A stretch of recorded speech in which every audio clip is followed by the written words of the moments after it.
Now. On 105.9 FM and streaming worldwide on the WMAL app. O'Connor and Company. It's 5:06 this Thursday morning. Thanks for joining us on O'Connor and Company. We're here. We're live. We're happening. I don't know. I was just checking around the dial, Julie Gunlock. A lot of people on vacation this week. A lot of our favorite radio hosts took this week off. I did not get that memo.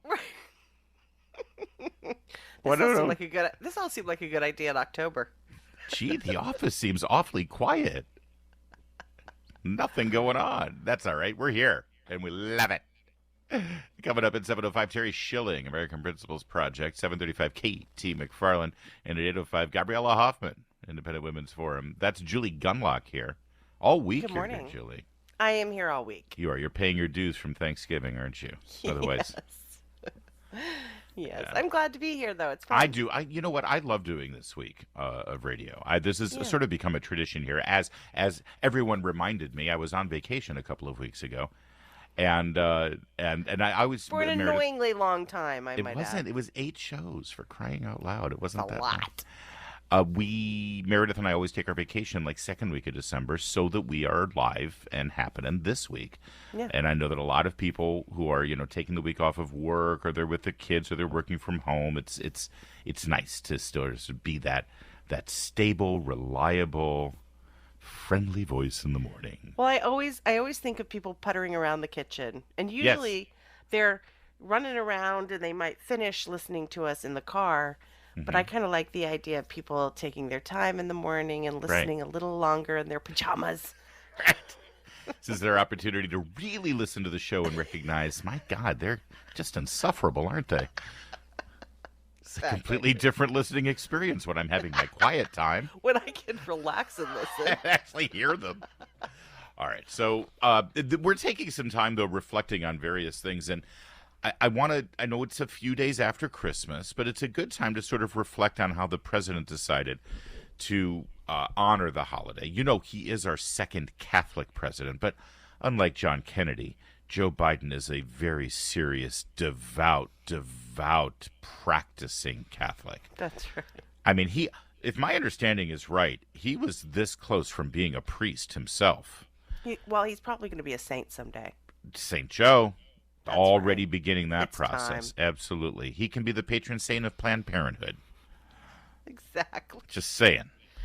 Yes. So Joe Biden put out his Christmas message. They always do this. The president puts out a Christmas message, right? That's what they do because they're the president.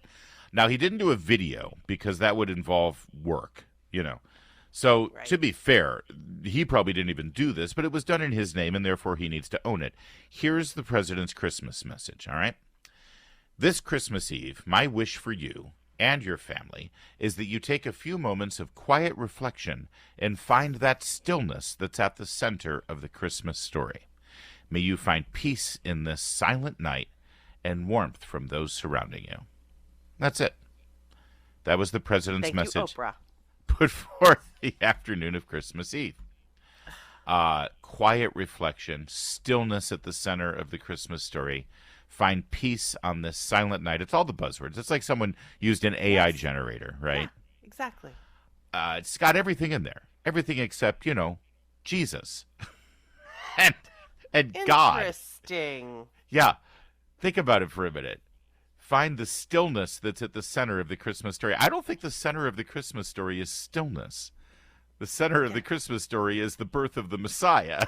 Yeah, it's like he's being paid by an aroma candle therapy company.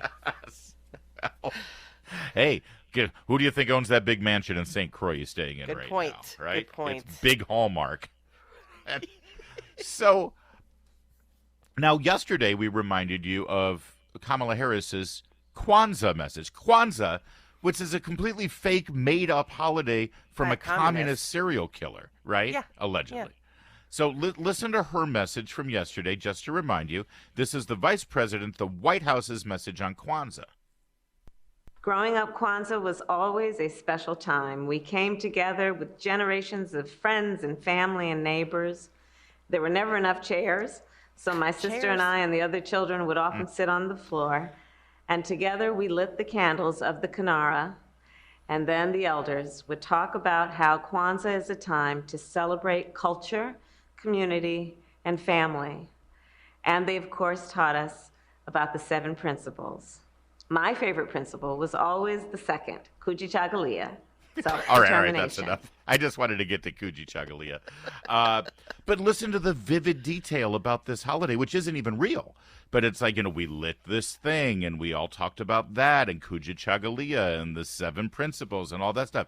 Not, the stillness that is at the center, the silent night. It's like they go, but wait, there's more. Here's Joe Biden addressing a gathering on the one of the celebrations during Ramadan. This is Joe Biden, the President of the United States, talking during Ramadan, official statement. The Quran teaches that one of his highest signs is the creation of heavens and earth and the diversity of our languages and colors.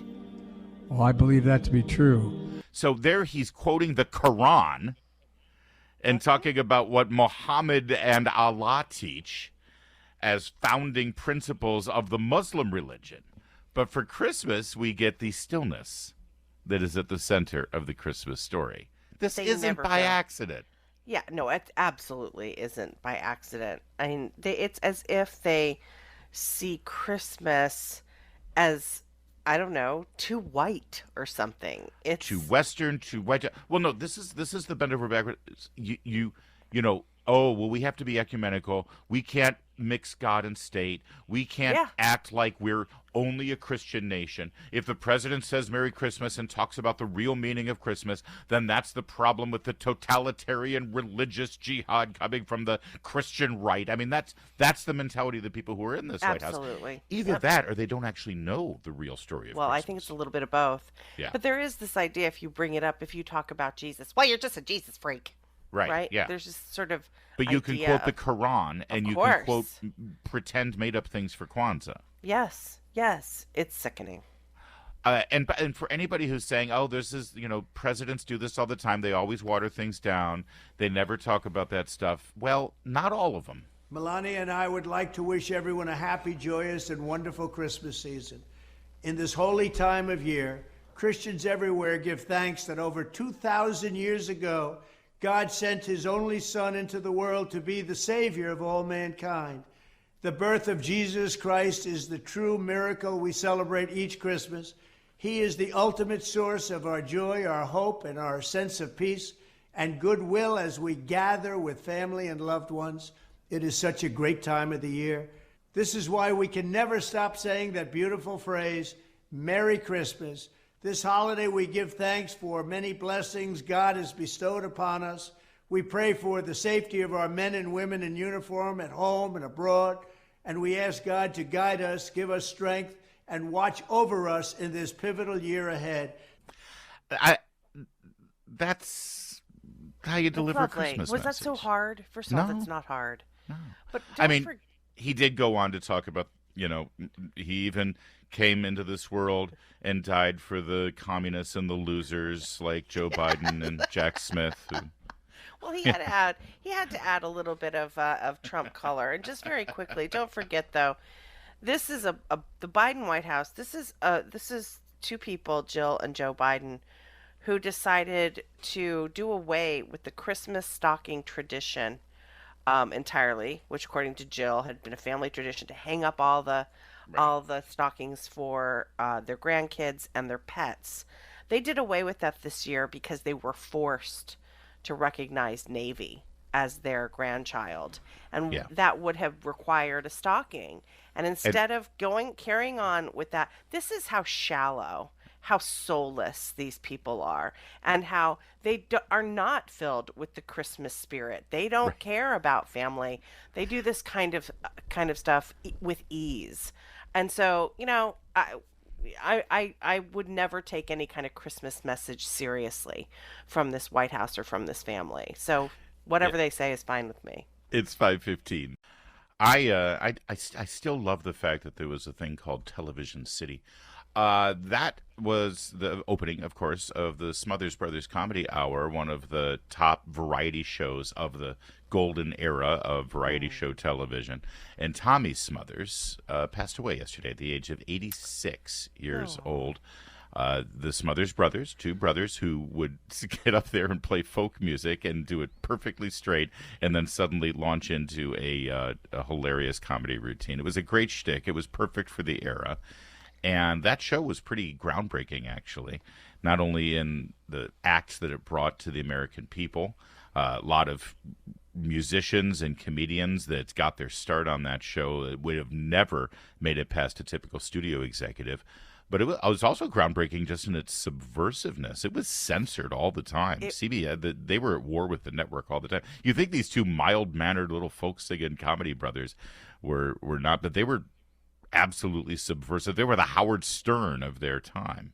They were, but I think my dad is a huge Smothers Brothers fan, and I remember him talking about them when I was growing up. But the thing is entertainment took first place. It was, they might have been a little subversive. They might have slipped things in, but entertaining was number one, and that's what we've seen flip today.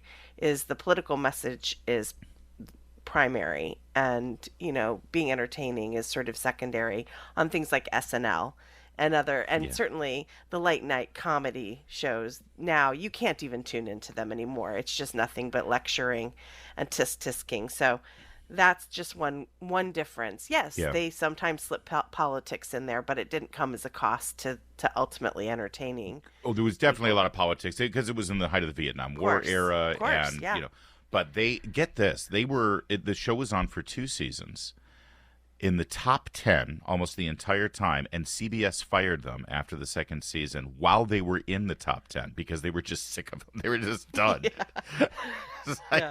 But that was back when the networks could do things like that. Steve Martin got his start on the Smothers Brothers comedy show. Steve Martin's first, and we're talking about the show more than Tommy Smothers, the guy. He was brilliant. He was actually a really good musician. The two, and that's what sort of made their bit so solid and funny, is that when they all would always begin as though they were doing some sort of, and now our tribute to Bob Dylan, and it was all very legit sounding music, and then in the middle of it they break into some sort of argument, some sort of fight. And Tommy Smothers was actually the brains behind the entire thing, and yet on stage played the idiot. That was part. In fact, here's one of their famous bits, the Puma bit. These railroad men, they'd just be building a railroad right along, and all of a sudden they get to a crevice, and they say, "Whoa! Look at the pumas in the crevices! I don't want to build a railroad across a crevice with a puma in it." Now, there are no pumas in the crevices. There's pumas in the crevices. No, there were no pumas. With foam coming out of their mouths. They did not have foam. And they have bad breath. Pumas. They did not have bad breath because they were not in the crevices. There was not one puma in one crevice. There was 3 pumas in the crevice. Have you noticed? I love that Dick's entire job is to just talk him off the ledge all the time. Exactly. No, stop it. Which I'm realizing is actually our dynamic.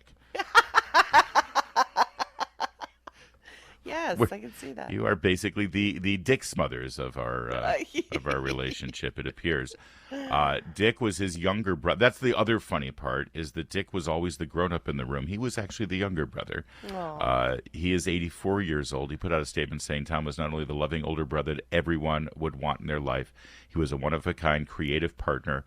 I'm forever grateful to have spent a lifetime together with him on and off the stage for over 60 years. Imagine that, to be able to perform with your brother, your best friend. And let's face it, brothers don't always get along.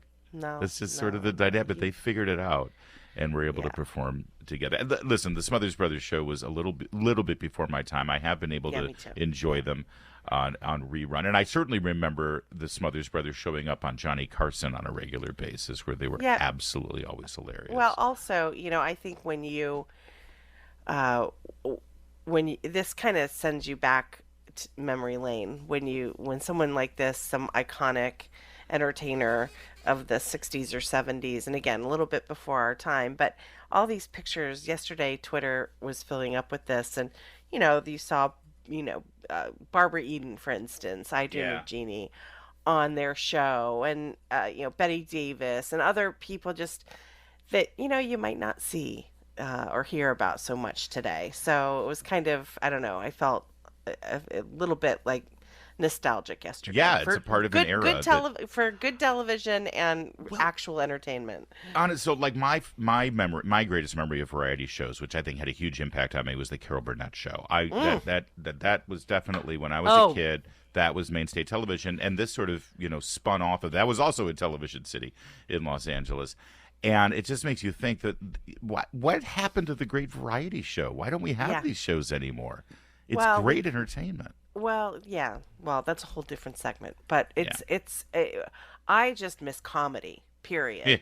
I miss comedy so much. And, I mean, I haven't watched SNL in years. I may catch a skit because maybe, it's gone viral. But I haven't watched a complete show, and I don't watch late night comedy anymore.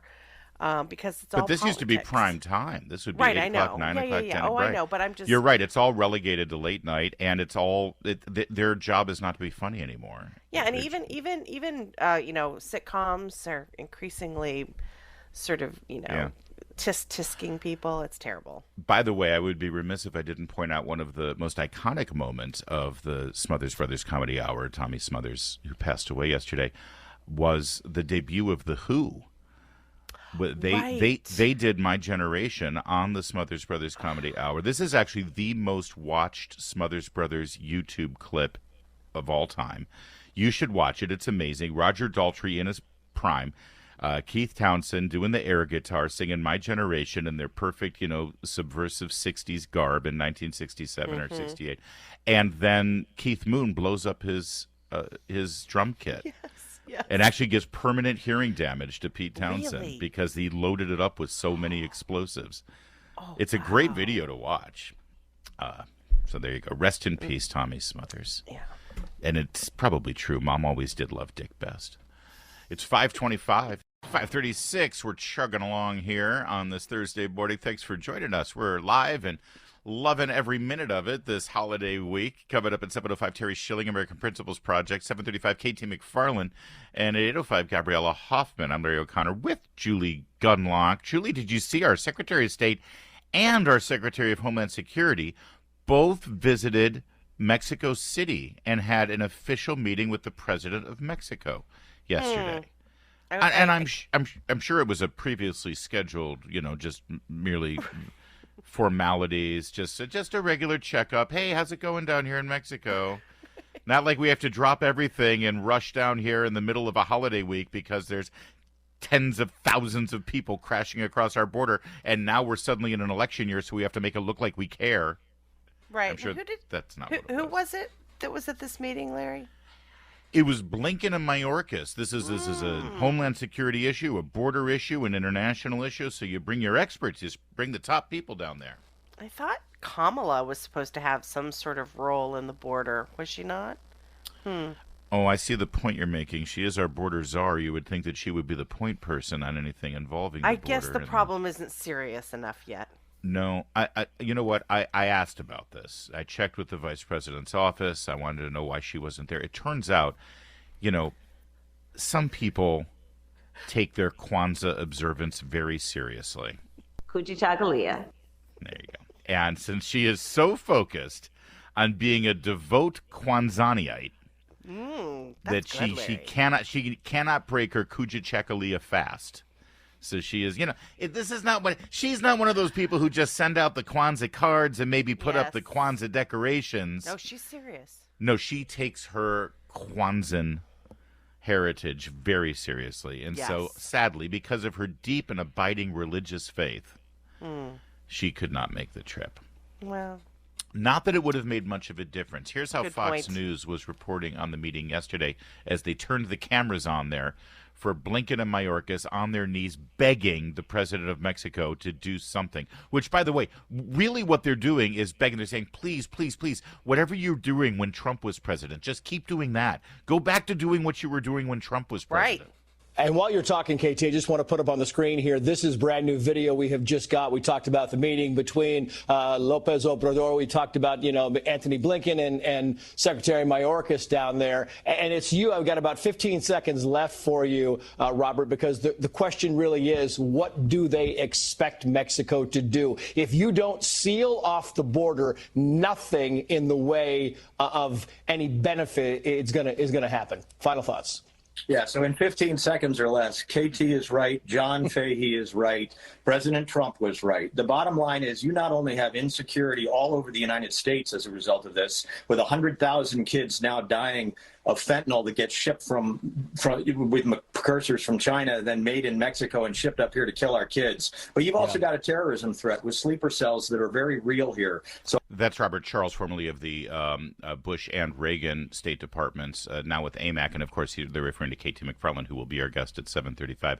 This is an absolute disaster, Julie, and it's so blatantly transparent that they're just rushing down there in an emergency, trying to say, okay, I know you had to deal with Trump, but you're killing us now. Do something, do something, do something. They're not going to do anything. Absolutely nothing. Why should? Or if they do get the president of Mexico to do something, it's only because now we're giving away the store. We're going to give him concession after concession after concession on things, or maybe just hundreds of billions of dollars. So that they can do the job that we could easily do. Why is it the president of Mexico's job? Seal the border. Yeah. That's all you need to do. Seal the border. We don't need to have big meetings with the president of Mexico. We need to have a meeting with our border patrol. We need to fund them to shut down the border, not to process new people in, not for flights into the middle of the country, not for buses that end up in New York and Washington, D.C. We need to seal our own border. And this is performative. It makes it look like they're doing something. You know what? I think it might be more. I think they are desperate. I think they're terrified. They had the mayor of Chicago come out against them yesterday, as well as the Chicago mayor of New York, who has been doing the same thing. And again, I want to remind you, it's an election year. So they have to pretend like they care. But that's why they don't actually want to stop the flow of people over the border. They want to look like they're concerned about the border.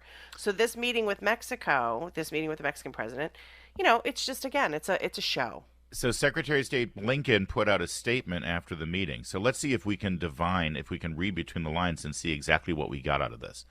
The U.S.-Mexico partnership is crucial to prosperity and security in our countries and throughout the Americas.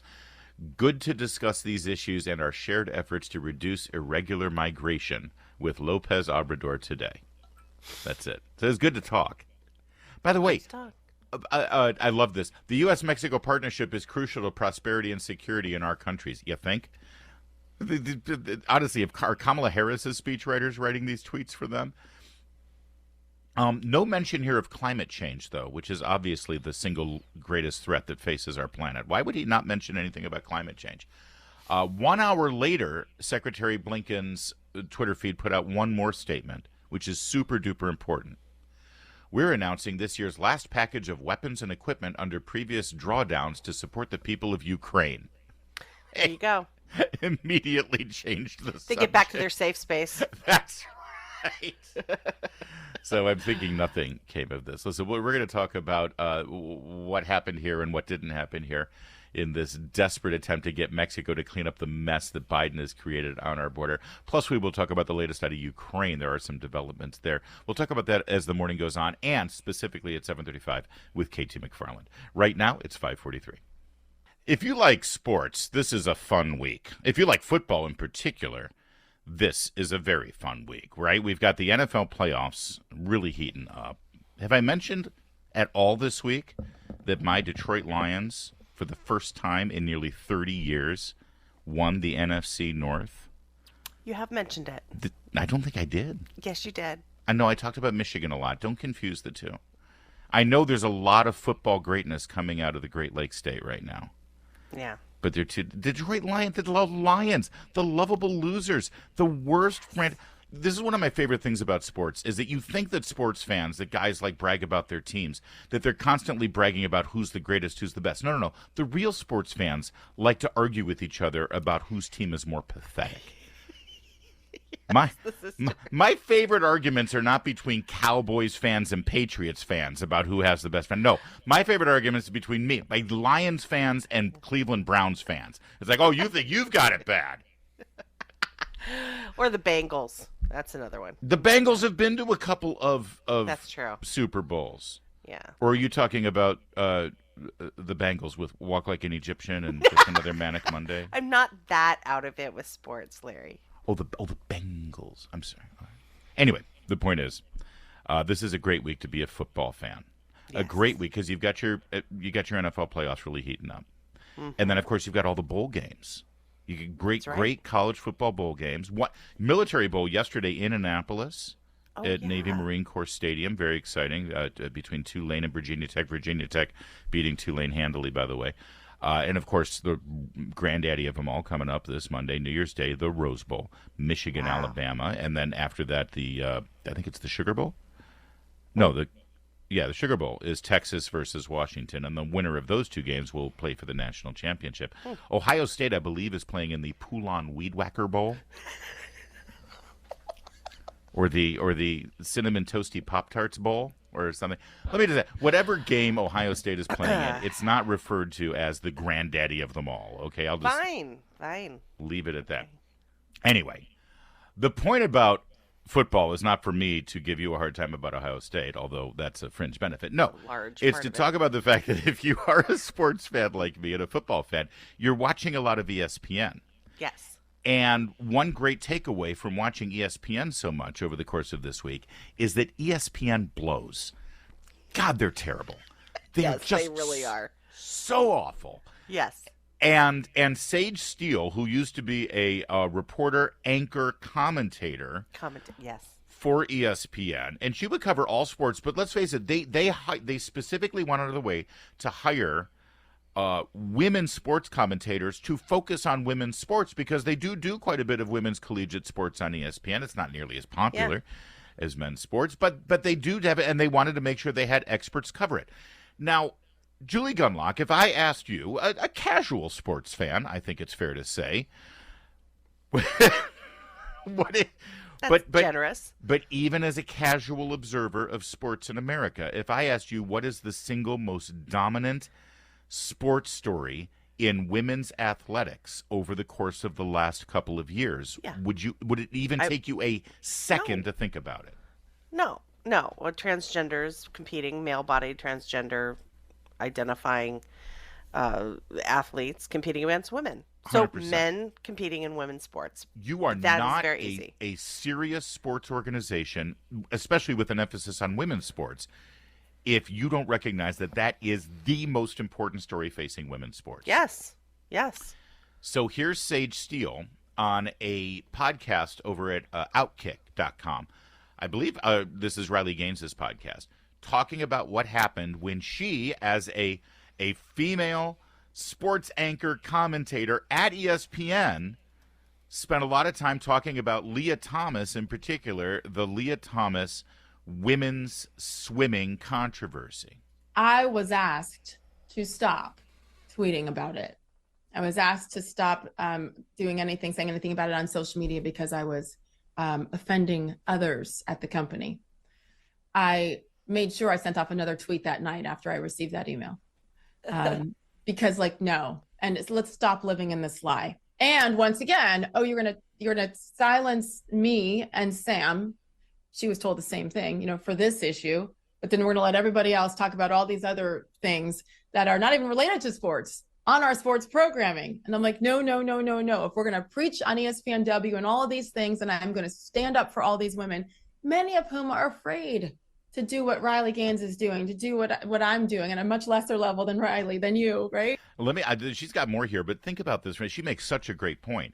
Here she is. She's being told by the ESPN network executives to stop tweeting, not even talking on the air, but stop tweeting in her private life about the Leah Thomas thing. And she's not saying outrageous, offensive, homophobic, or slander. I mean, I think she even afforded Leah Thomas pronouns and everything, right? Yeah. She's just making the case that this is bad for women's sports, right? As a Because former female athlete herself. As a former athlete and as someone who was hired to comment on sports. Right. On women's sports by ESPN, then tell her to shut her mouth on the most important issue facing female athletes. It's disgusting. And she's told to shut up about it, but did you hear the point she's making? She says, wait a minute, I'm told to shut up, but you've got these other people, my colleagues, who were allowed to, because, ESPN embraced Black Lives Matter and the George Floyd thing, and they had special programming that literally had nothing to do with sports, but it fit into the political ideology that they demanded everybody toe the line to. So she is actually talking about a relevant sports issue and taking a stand on it, which is what she's literally paid to do. She's told to shut up, and you've got people who are talking about things that don't even have anything to do with sports, that are about politics and about Republican and Democrat and race, and they're just fine. They're encouraged. They're celebrated, in fact. But let's not forget that this is ESPN who gave Bruce Jenner, Caitlyn Jenner, a Profile in Courage Award, because as an athlete from 30 years ago, he decided to put a dress on and pose on the cover of Vanity Fair. Yeah, and don't forget also, I thought one important part of her commentary there was that so many girls are afraid to do what Riley has taken. It has been horrible for Riley in many cases. We all have seen the video of her being essentially taken hostage by a bunch of violent trans activists. But Riley's kind of, if you've ever seen or met Riley, she's incredibly brave, and she's not in any way intimidated by some of the things that come at her, but plenty of young girls are. Mm-hmm. And so Sage Steele is saying, I'm going to talk about this because I'm in a position of power. I have a huge microphone megaphone, and I'm going to join with Riley to really highlight this issue. And they shut her down. One person at ESPN talking about this, and they shut her down. One dissenting voice. And if I may, listen, I love the fact that she's a true believer, and she really thinks this harms women's sports, and that she feels that this is her mission. But let me set all that aside for a minute. It's just good content. Yes. This is what you want. This is what, if you care about sports, then isn't this is actually what you do want ESPN to talk about? And then they tell her to shut up. Instead, we want to talk about George Floyd. Yeah. So I'm going to let her finish here because she has even more. But just no. And so that I actually said this to myself as I was sending a tweet, the first tweet about, standing up and supporting you.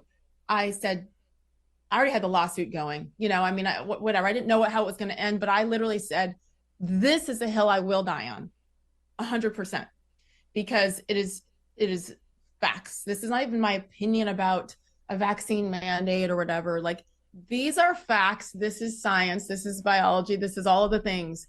Come at me. Tell me I'm wrong. Tell me to stop supporting women.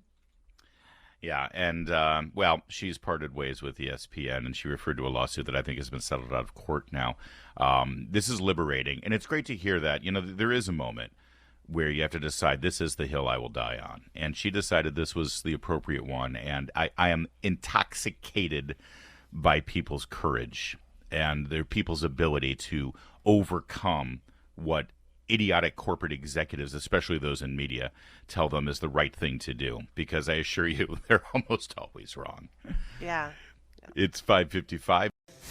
To the role of government. Right? Oh, sorry, I was just listening to Nikki Haley's stunning answer about the cause of the Civil War up at a New Hampshire town hall, and, well, it's quintessential Nikki Haley. We're going to share that with you coming up in just a moment. And some amazing stuff went on at airports yesterday, and we're going to give you all the details next.